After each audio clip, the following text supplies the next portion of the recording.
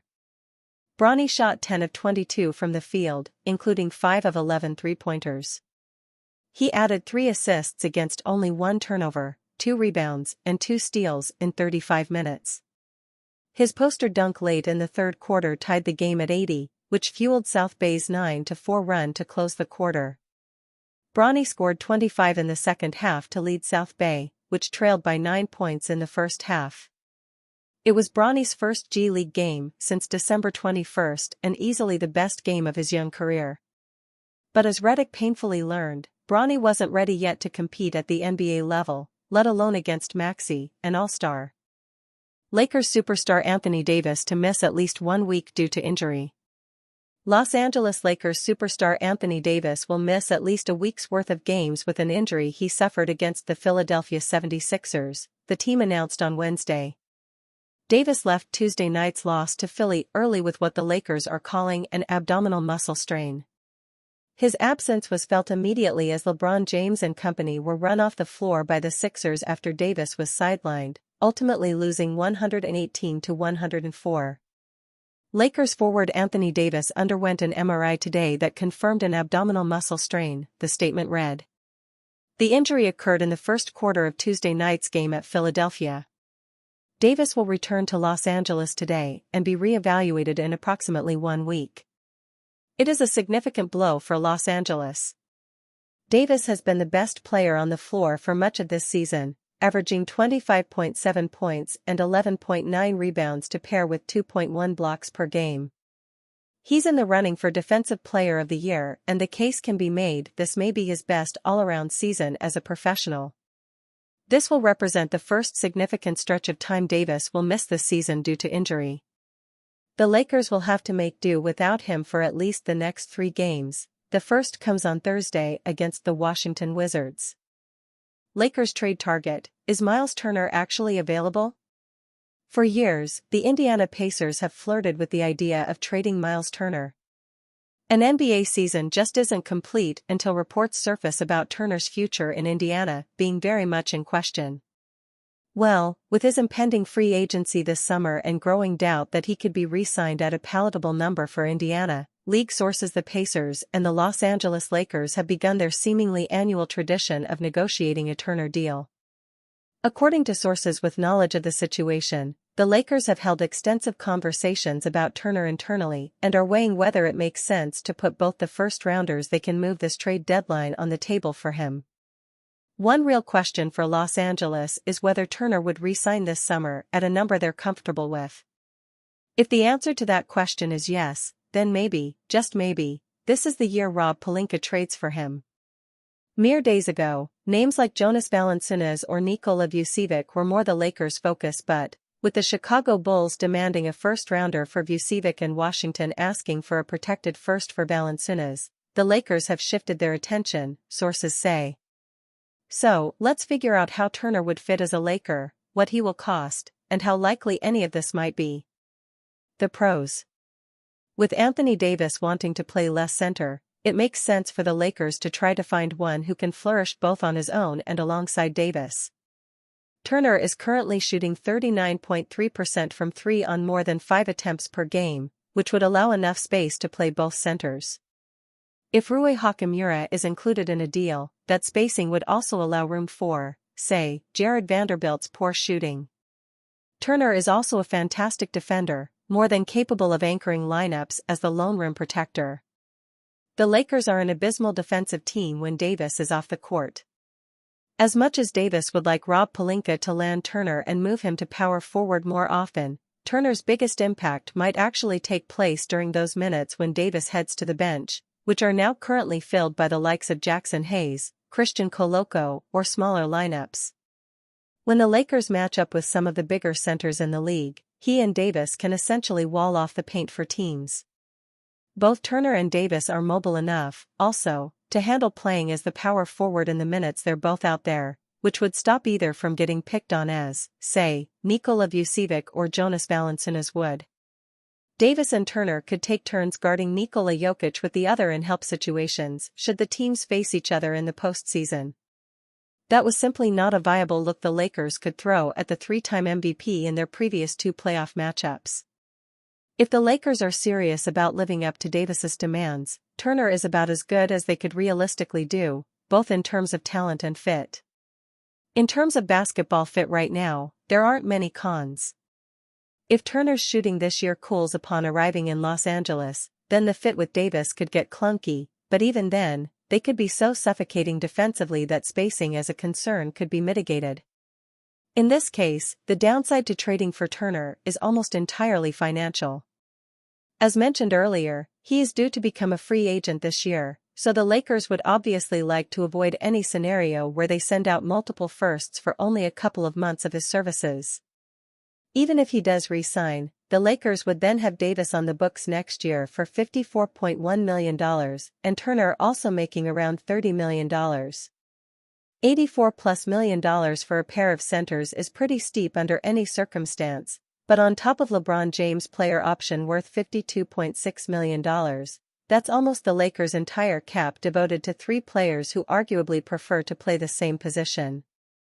Depending on the contract Turner signs, how much draft capital it takes to land him, and given how conservative the league has become if the dual center experiment doesn't work, the Lakers could struggle to find a different path forward with so few additional assets.